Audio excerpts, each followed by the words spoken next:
नमस्कार.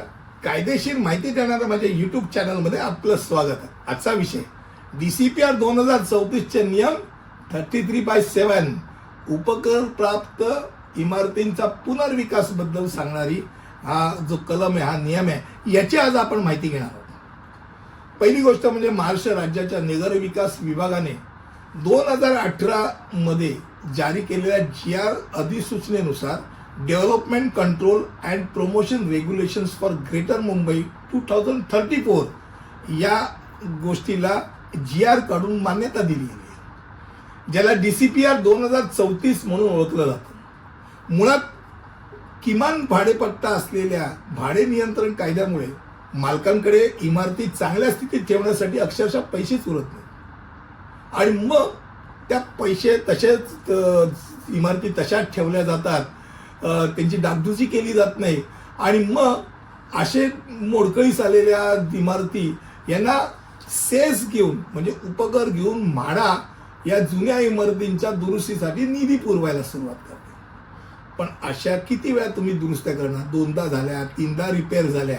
मग अशा अनेक इमारती जीर्ण स्वरूपाच्या असल्याने त्यांच्या दुरुस्तीत अधिक पैसे वाया घालवणे मूर्खपणाचे ठरलं जाऊ शकतं. म्हणून सरकारने अशा इमारतींच्या पुनर्विकासात खाजगी पक्षांना आकर्षक ऑफर देऊन सहभागी करून घेण्याचा विचार केला, आणि तोच DCPR 2034 च्या 33/7 चा मुख्य आधार आहे.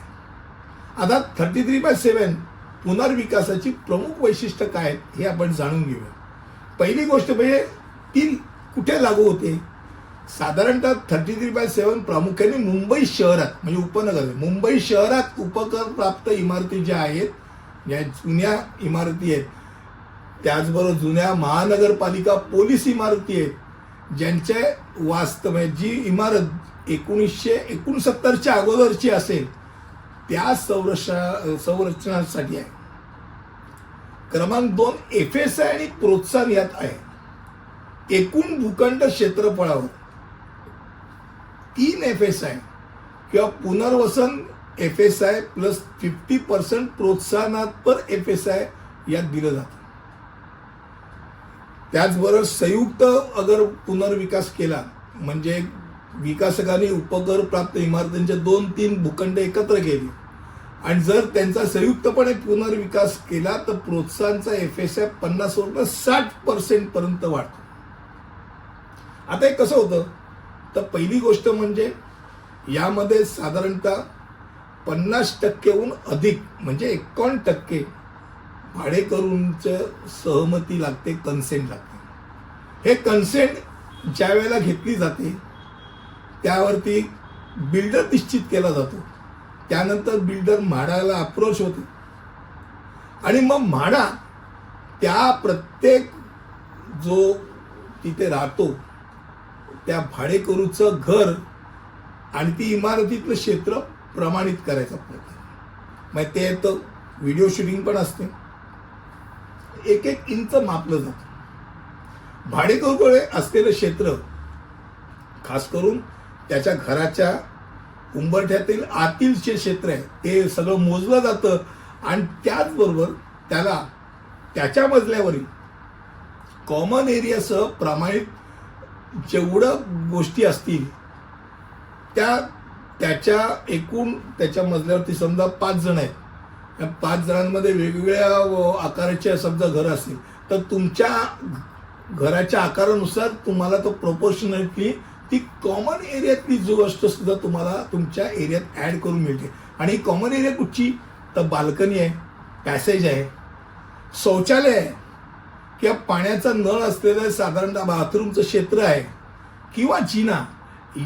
यात खुलं टेरेस हा मोजला जात नाही, लक्षात घ्या.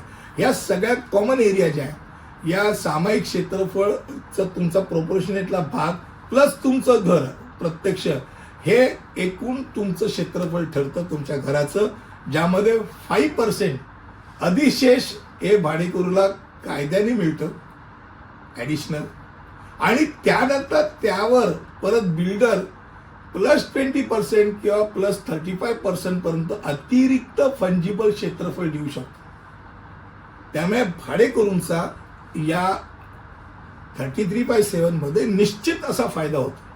पुनर्वसन तर होतच, प्लस जे घर मिळतं ते पूर्वी भाड्याचं होतं ते आता तुमचं ओनरशिपचं होतं.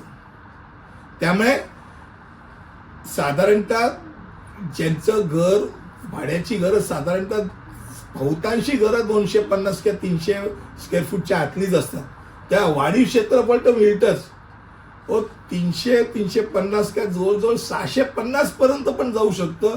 कारण का तुमच्या वरील घटक जी मी म्हणालो कॉमन एरिया आणि फंजिबल हे सगळे ऍड केल्यानंतर तुम्हाला अतिरिक्त मोठं घर मिळतं. परत यात प्रक्रिया जी आहे ती संपूर्णतः म्हाडाकडनं व्यवस्थित चेकअप केली जाते. नारकपत्र जे NOC मिळते त्याकरता 51% सदस्यांची संमती त्या आणि विकासकाची नियुक्ती यात आवश्यक आहे.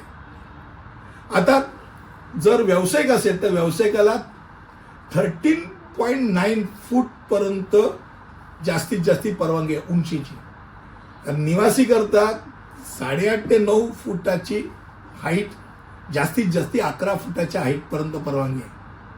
आता याच्या व्यतिरिक्त पण अनेक गोष्टी आहेत. 33/7A मध्ये उपनगरांमध्ये धोकादायक उपकरण नसलेल्या आणि अधिकृत भाडेकरू व्यावसायिक इमारतींवर लक्ष केंद्रित करण्याचा तो कलम आहे. तर 33/7च्या B मध्ये 30 वर्षापेक्षा जुन्या विद्यमान निवासी गृहनिर्माण संस्थांना म्हणजे जिथे भाडेकरू नाहीत त्यांना ती लागू होते. तर अशा अनेक गोष्टी या DCPR 2034च्या नियम 33/7 मध्ये आहेत. रेराचं अनुपालन करावं लागतं, आर्किटेक्टची नियुक्ती होते आणि या सगळ्या गोष्टी जर विचार करता झाला तर फार महत्त्वाचा असा हा नियम आणि कायदा म्हणाल तर DCPR 2034 आहे. आजच्या यूट्यूबच्या माध्यमातून आपण उपकर प्राप्त इमारतींचा पुनर्विकासचा बाब आपण माहिती करता घेतली. पुढील व्हिडिओमध्ये असंच काहीतरी घेऊन येईल. तिथपर्यंत इथेच थांबतो. धन्यवाद.